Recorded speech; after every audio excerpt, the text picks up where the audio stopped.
श्री शिवाय नमस्तुभ्यम।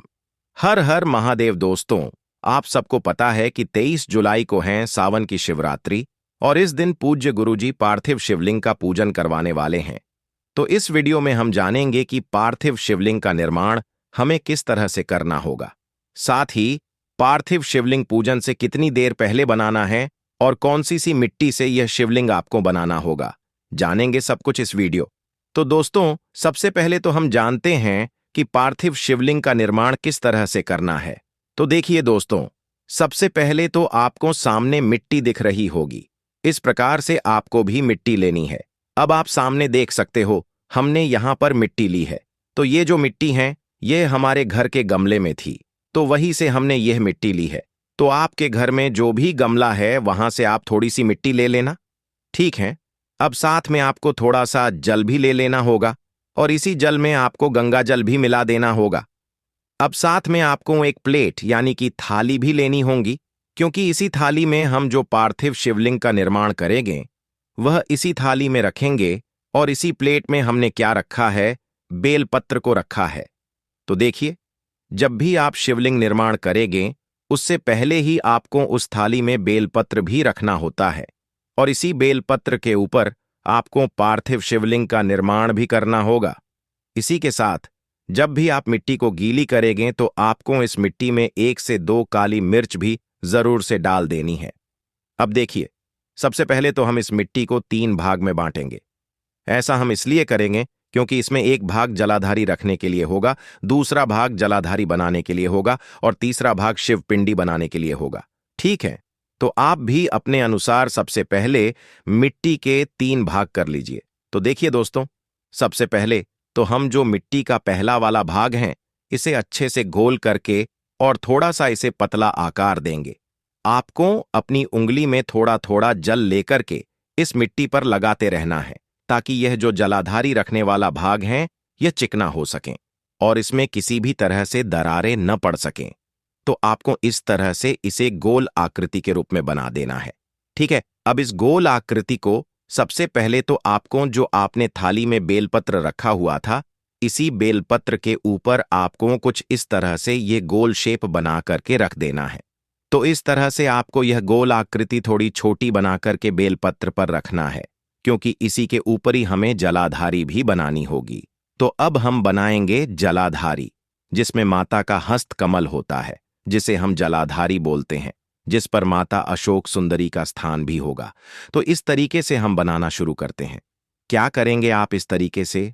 सबसे पहले तो थोड़ी सी टाइट मिट्टी रखिएगा, ताकि यह जलाधारी होती थोड़ी सी लंबी होगी। अगर मिट्टी गीली रहेगी तो नीचे से गिर जाएगी, तो टाइट रखेंगे और इस तरीके से साइड साइड हम गोल कर देंगे।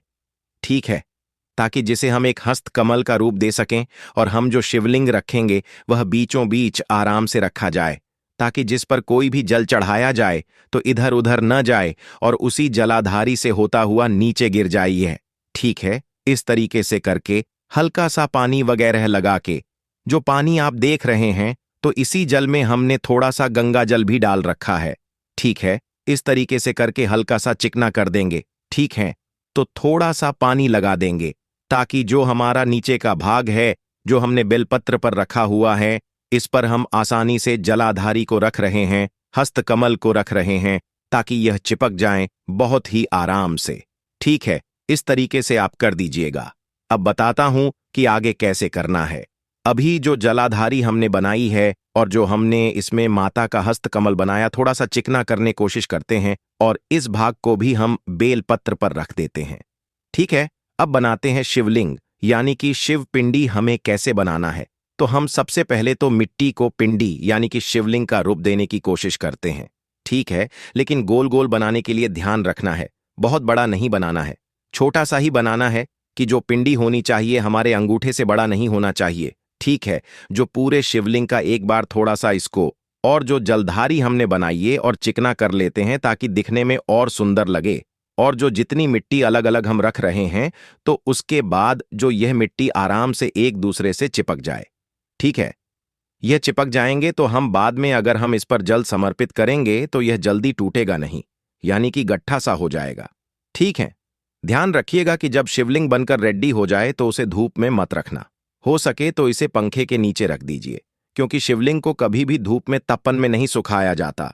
जो भी हम शिवलिंग बनाते हैं, ठीक है, इस तरीके से कर लीजिए। बस ये ध्यान रखना, अगर आपने मिट्टी पर गंगा जल नहीं छिड़का है तो थोड़ा सा गंगा जल डाल देना, ताकि मिट्टी पूरी तरह से शुद्ध हो सके। ठीक। और तो अब जो हम यह शिवलिंग का आकार बना रहे हैं, इस पर भी हमें थोड़ा थोड़ा सा जल लगाते रहना है, ताकि यह शिवलिंग का भाग भी अच्छे से चिकना रहे। और जब भी हम जलाधारी के ऊपर रखेंगे तो इसमें से कोई भी भाग अलग अलग ना हो सकें, यानी कि यह अच्छे से एक दूसरे चिपक सके। तो आपको इस तरह से शिव पिंडी का आकार भी बहुत ही आसानी के साथ बना लेना होगा, जैसा कि आपको सामने दिखाया जा रहा है। कुछ इसी तरह से आपको भी शिवलिंग तैयार करके और जलाधारी पर रख देना होगा। रखने के बाद आपको इसके चारों तरफ थोड़ा जल अपनी उंगली में लेकर के इसके चारों तरफ फेर देना है, ताकि यह जलाधारी से आसानी से चिपक सके। तो अभी तक आप देख सकते हैं कि हमारा शिवलिंग लगभग पूरा हो ही चुका है। अब बहुत से लोग कमेंट में पूछेंगे कि शिवलिंग के ऊपर सर्प यानी कि सांप भी बनाना जरूरी है या नहीं। तो दोस्तों, आप यदि सर्प बना सकते हैं तो आप अपने इस शिवलिंग में सर्प भी बना लीजिएगा, ताकि यह शिवलिंग और भी अधिक सुंदर बन सके। तो अभी तक यह शिवलिंग पूरा हो चुका है। जिन लोगों से यदि सर्प नहीं बन पाता है तो आप जलाधारी और शिवलिंग बना सकते हैं। अब जो लोग सर्प बनाना चाहते हैं तो उन्हें सबसे पहले तो एक पतली सांप की आकृति बनानी होगी। देखिए, हमारा शिवलिंग छोटा है तो उतना ही लंबा हम सर्प बनाएंगे। आप यदि बड़ा शिवलिंग बना रहे हैं तो आप अपने अनुसार देख लेना। तो आपको एक पतली सी सांप की आकृति बना करके इसे जलाधारी से लगाना है और इसे शिव पिंडी तक लेकर के जाना है। तो इसे बनाते समय भी ध्यान रखिएगा कि जल उंगली में लेकर के इस पर भी फेर देना है, जिससे कि यह भी चिकना हो सकें और इसमें भी दरारें न पड़ सकें। तो हमारा सर्प भी लगभग पूरा हो ही चुका है। अब हमें बनाना है सांप का मुख। तो आपको थोड़ी मिट्टी लेना है और इसे सर्प के मुख का आकार दे करके और इस पर भी जल फेर करके इसे चिकना कर लेना है। अब सर्प का यह मुख जो है, इसे भी आपको शिवलिंग पर लगा देना होगा। तो इस तरह से हमारा जो शिवलिंग है यह बन करके तैयार हो चुका है। बस आपको भी ध्यान रखना है कि शिवलिंग बनाने के लिए जो मिट्टी होगी, इसे हमें बिल्कुल गीली नहीं करनी है, थोड़ी गट्टी रखनी है, ताकि हमारा शिवलिंग बिल्कुल आसानी से बन सके। तो अब बात करते हैं कि कौन से धर्म के लोगों को कौन सी मिट्टी लेकर के आनी है। तो जो ब्राह्मण हैं उन्हें सफेद मिट्टी से शिवलिंग बनाना चाहिए, और जो क्षत्रिय हैं उन्हें लाल मिट्टी से शिवलिंग बनाना चाहिए। जो वैश्य हैं उन्हें पीली मिट्टी से शिवलिंग बनाना चाहिए, और जो शूद्र हैं उन्हें काली मिट्टी से शिवलिंग बनाकर तैयार करना है। ठीक है। अब पूज्य गुरुदेव ने बताया है कि जिन लोगों को अपनी जाति के अनुसार मिट्टी नहीं मिल पाती है, तो आप अपने गमले से मिट्टी लेना और उसी मिट्टी से पार्थिव शिवलिंग का निर्माण करना। आपको चिंता नहीं करनी कि यह मिट्टी हम कहाँ से लेकर के आएंगे। तो जो लोग अपनी जाति के अनुसार बताई गई मिट्टी का शिवलिंग बनाना चाहते हैं तो वह बना सकते हैं, या फिर आप चाहें तो अपने गमले की मिट्टी से भी शिवलिंग बना सकते हैं। अब दोस्तों, यह भी जान लीजिए कि आखिर हमें यह शिवलिंग पूजन से कितनी देर पहले बनाना है, ताकि हमारा यह शिवलिंग आसानी से बनकर सूख सके। तो दोस्तों, पूज्य गुरुदेव सावन शिवरात्रि पर जो ऑनलाइन पूजन होगा, यह 23 जुलाई को शाम 7 बजे से शुरू कर देंगे। तो आपको यह जो शिवलिंग है, आपको पूरी कोशिश करनी है कि यह शिवलिंग 24 घंटे पहले ही बना करके तैयार कर लेना होगा। कितने दिन पहले? पूजन से 1 दिन पहले ही बनाकर तैयार कर लेना होगा। अब हम आपसे ऐसा इसलिए बोल रहे हैं क्योंकि जब आप यह शिवलिंग बनाएंगे तो इसे सूखने में भी लगभग 7 से 8 घंटे तो लगेंगे ही। तो आपको यह शिवलिंग 22 जुलाई को बनाकर तैयार कर लेना होगा।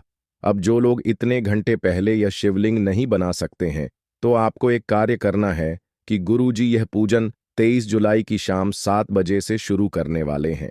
तो आपको यह जो शिवलिंग है 23 जुलाई को सुबह में इसे तैयार करके और सूखने के लिए रख देना है, ताकि यह अच्छे से सूख सके और आप इसका अच्छे से पूजन भी यहाँ पर कर सके। तो दोस्तों, इस प्रकार से हमने आपको सावन शिवरात्रि पर किए जाने वाले ऑनलाइन पूजन पर पार्थिव शिवलिंग किस मिट्टी से बनाना है, किस समय हमें तैयार करना है और किस तरह से हमें बनाना है, सभी जानकारी हमने आपको दे दी है।